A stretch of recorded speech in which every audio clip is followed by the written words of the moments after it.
30 years, you must have been but a child when you started. Yes, a toddler. Was. A wee tiny toddler. Absolutely. And here you are, and the whole thing, the private collection. Yeah. This is the tour. That's everywhere, including the Albert Hall. Yeah, it's yeah. amazing. Yeah, amazing. You know, I did some shows last year under that title, the private collection, and it was just the songs that inspired me. I'll tell you what it was. When I would meet some people, they would say, "Oh, you know, like songs like Angel Eyes reminds me of when my daughter was born, or We Get Married, Our First Dance was Goodnight Girl," and you know, and I have songs like that in my life too, which are a backdrop. Sure. So if I hear Boogie Wonderland, right, for instance, that reminds me of my first time asking a girl to dance and feeling really nervous. Oh. Do you know, way back then? Yeah. And, you know, the little memories that I have. And it's just, it was a play with that, you know, just songs that are poignant to me. And, and obviously the songs that people are well familiar with me. Exactly, it makes perfect sense. Love is All Around, of course. Yeah. 15 weeks at #1, as we know. You even sang it in Emmerdale. Yes, remember? I did. You've done your homework, haven't you? Well, I remember seeing on you. Emmerdale, I popped up singing Love Is All Around. Oh, that was a big surprise. There I'm there. Look at me smiling there. You know, that was probably my debut there, acting there on, as you could see, I was talking and walking backwards at the same time. Well done. Multitasking. That is a difficult thing to do. Yeah. But you talked about, you know, music being the soundtrack to your life. Yeah. That song, how many brides have walked down the aisle to that song, to you singing that song? You know, you've launched many a bride.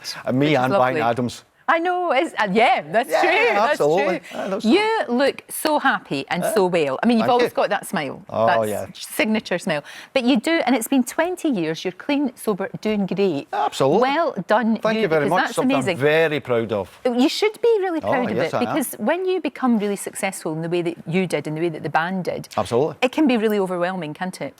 Well, there is an element of that, you know, but that can be there. But, you know, I had, it's fair to say, you know, problems with addiction, and once you get knowledge about that disease, then you know you can move forward with it, and that's what it is. No, it's good, and people like you were pioneers, because now everybody feels, not always, but we are getting better about talking about things like that. And maybe a little bit more understanding, and that's what it is, you know, Absolutely. once that, because addiction isn't fussy who breaks bread with, Lorraine, and it could be a housewife hooked in Valium, it could be someone like myself, and once you get knowledge about it, about the disease, and that really is what's paramount here, then you can get help, and once from that, good things reverberate from that. And look what's happened to you. I mean, it's been amazing. The whole kind of separate career, you know, running in conjunction with the music, is musical theatre. I mean, you have done so many parts. It's been brilliant. Your name on lights in Broadway and the West End. Yes. It doesn't get any better than that. That was fantastic. Amazing. I never saw those things coming to me, you know, and so for me to go away and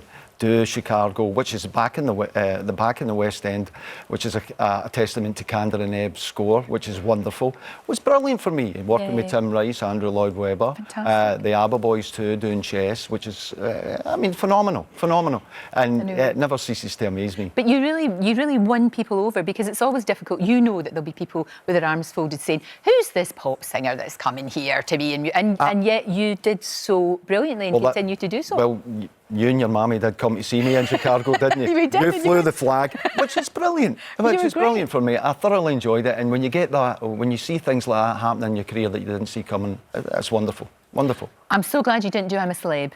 Well, and I get why you didn't do it. I understand why you didn't do it. I think you'd be amazing. It'd be so interesting, but at the same time, I find that particular type of thing quite freaky. I think it'd be, you know, love to watch it. Yeah, you get asked, and you think, oh, I don't know how I would deal with that. I don't know. I mean, I get asked to do the Celebrity Master Chef or something. I know my way around a frying pan. Do you? Oh, yeah. Good man. And, you know, it's things like, there's a skill involved in that. So I think, okay, but, you know, me eating bugs in the jungle, I'm not doing that again. No. And you'd be bored stiff, because everybody says they get really bored just sitting around. But we wouldn't do that. We wouldn't do that. What about the boys and the rest of the band? How are they doing? Well, at the moment, you know, I've been working on writing a musical at the moment. So I've taken some time off to be really focus on that.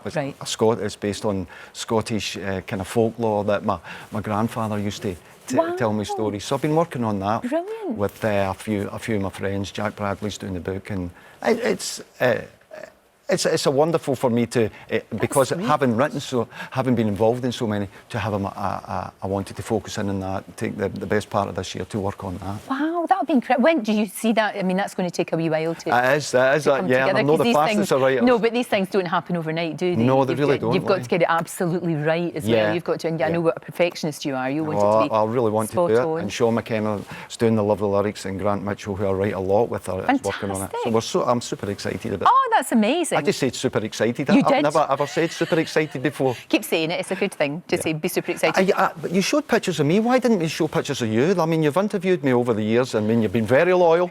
I know. And I thought that we would flag up some pictures of you. I like the ones when you're in the round glasses with the tartan. Thank you. The tartan. Yes, thank you. I've had them erased. No? Well, OK, so it's OK for me to be embarrassed. But you're different hairstyle. Yeah, the long hair, the split ends, you showed it on. No, I know, I'm sorry. We shall fix that. Maybe you could invite me back and we could go back through and we could talk. Why don't we do that? You're just saying that. But see if you do that, can you bring Angus on? Because I really want to meet the dog. I know, he's gorgeous. I will bring him the next time. Meanwhile, the private collection starts later on this month. Yes.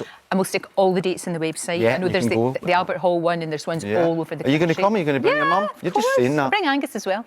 Oh, right. His first concert. I'm super excited. See how I managed to fit it in again. You did. Say it all the time. Marti Pellow, always a joy. Always a pleasure. Thank you so much. And good luck with everything that you do. And can't wait to see that musical. That'd be amazing.